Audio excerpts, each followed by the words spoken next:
बिस्मिल्लाहिर्रहमानिर्रहीम। अस्सलाम वालेकुम पाकिस्तान। नाजरीन, आप देख रहे हैं आवाज़ बहावलपुर न्यूज़ चैनल और मैं हूं आपका मेज़बान अहमद महमूद। नाजरीन, आज हमारे साथ मेहमान शख्सियत मौजूद हैं जो कि किसी तारुफ के मोहताज नहीं हैं। डायनामिक पर्सनैलिटी हमारे साथ मौजूद हैं। ज़फ़र इकबाल अवान साहब हमारे साथ मौजूद हैं, advocate supreme court of Pakistan, additional advocate general Punjab. आज हम ख़ास तौर पे जो बात करने जा रहे हैं वो ईद उल अज़हा बिल्कुल करीब है, तो इस ईद के पुरमसरत मौके पर आपका मुसलमानों के लिए क्या पैगाम है। जी नाजरीन, ईद उल अज़हा के हवाले से सर से ख़ुसूसी गुफ्तगू करते हैं, तो आइए बात करते हैं, मुलाकात करते हैं। अस्सलाम वालेकुम सर। वालेकुम अस्सलाम। सर कैसे हैं आप? ठीक हैं? मौला का फजल है। माशाल्लाह माशाल्लाह। आप हमारी ये सेकंड एपिसोड है माशाल्लाह। अच्छा जनाब, ईद उल अज़हा मुसलमानों को किस तरह सेलिब्रेट करनी चाहिए? एज अ कानूनदान, सीनियर कानूनदान, आप क्या कहना चाहेंगे? बिस्मिल्लाहिर्रहमानिर्रहीम। ईद उल अज़हा नाम है एक कुर्बानी का, जी जो कि हज़रत इब्राहीम अलैहिस्सलाम ने अपने बेटे हज़रत इस्माईल अलैहिस्सलाम से आगाज़ किया। अल्लाह ताला के हुक्म की तामील की, और जब आपने जी ये ईद जो है जी ये हम मुसलमानों को इस बात का पैगाम देती है कि हमें अपने दीन के लिए, अपने मज़हब के लिए, जो कि दीन इस्लाम है, बिल्कुल किसी भी कुर्बानी से दरेग नहीं करना चाहिए। ये हमें इस बात का सबक देती है कि अपने मुल्क का दफ़ा करें, अपने मज़हब का दफ़ा करें, अपनी धरती का दफ़ा करें। ठीक इसलिए ये जो पैगाम है जी ईद उल अज़हा का, कुर्बानी का, जी ये एक बहुत बड़ी हिस्ट्री है, बिल्कुल और इस हिस्ट्री में मुसलमानों की हर किस्म की कुर्बानी आती है, जिससे वो अपने मुल्क का दफ़ा करें, अपने मुल्क के लिए अपनी जानें दें। तो मैं यही पैगाम दूंगा कि हमें अपने मुल्क की हिफाजत के लिए, अपने मुल्क के दफ़ा के लिए हर वक्त, हर कुर्बानी के लिए तैयार रहना चाहिए, और हमें उससे किसी भी किस्म का कोई दरेग नहीं करना चाहिए, जिसकी वजह से हमारी पाक धरती पर, हमारे पाकिस्तान पर जी किसी किस्म की कोई आंच आए, या दुश्मन मैली निगाह से भी मेरे पाक वतन को देख सके। क्योंकि ये मुल्क है तो हम हैं, इस मुल्क की बका है तो हम हैं। इसलिए मैं तमाम मुसलमानों के लिए, जी जो दुनिया इस्लाम में हैं, उनके लिए अलग पैगाम है कि आप अपनी हिफाजत करें, अपने आप को मजबूत करें, अपना दफ़ा करें।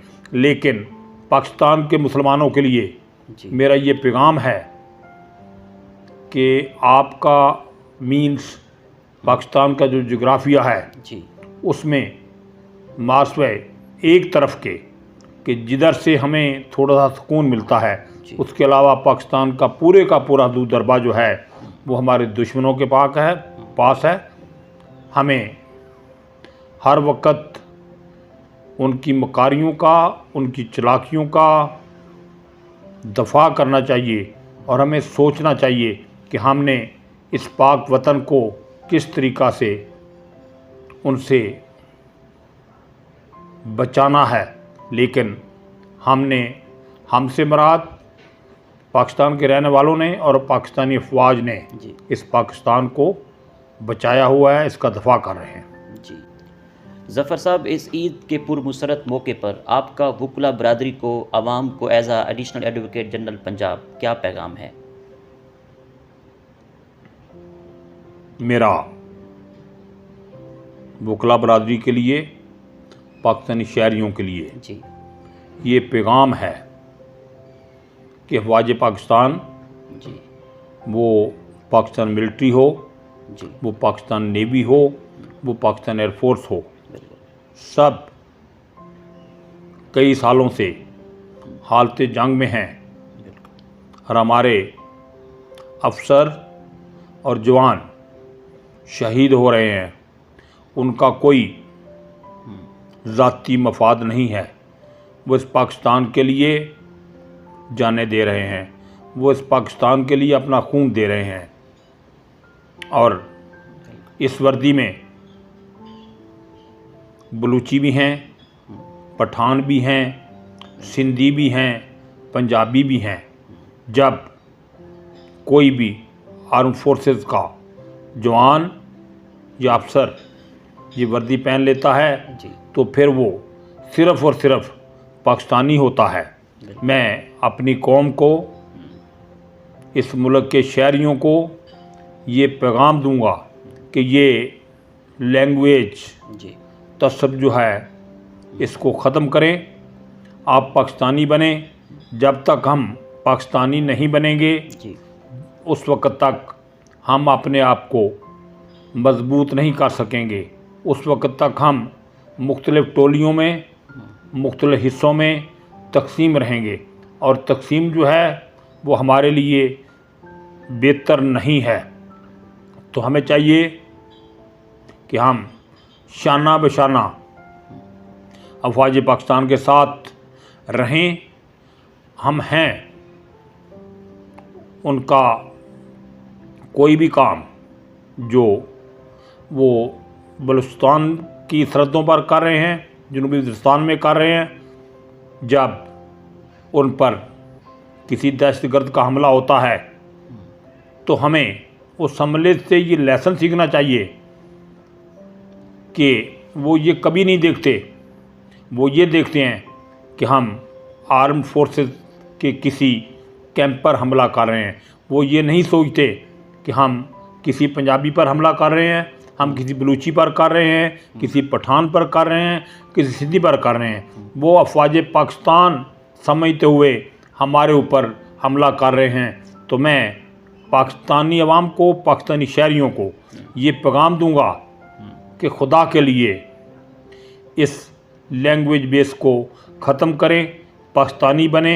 इस ईद के मौका पर इससे बेहतर इनके लिए कोई पैगाम नहीं है कि हमें एक कौम बनना चाहिए जब तक हम एक नेशन नहीं बनते। क्योंकि इस वक्त तक हमारा इश्तराक जो है वो सिर्फ़ और सिर्फ कलमा पाक पर है, मज़हब की बुनियाद पर है।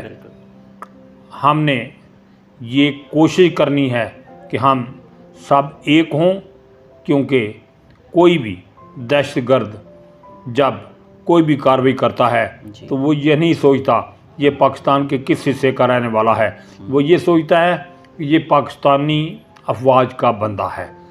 तो थैंक यू वेरी मच जनाब, बहुत शुक्रिया जी। तो नाजरीन, हम बात कर रहे थे ईद उल अज़हा के हवाले से। एक नए प्रोग्राम में मुलाकात होगी। तब तक अल्लाह हाफ़िज़, अल्लाह निगहबान, पाकिस्तान जिंदाबाद।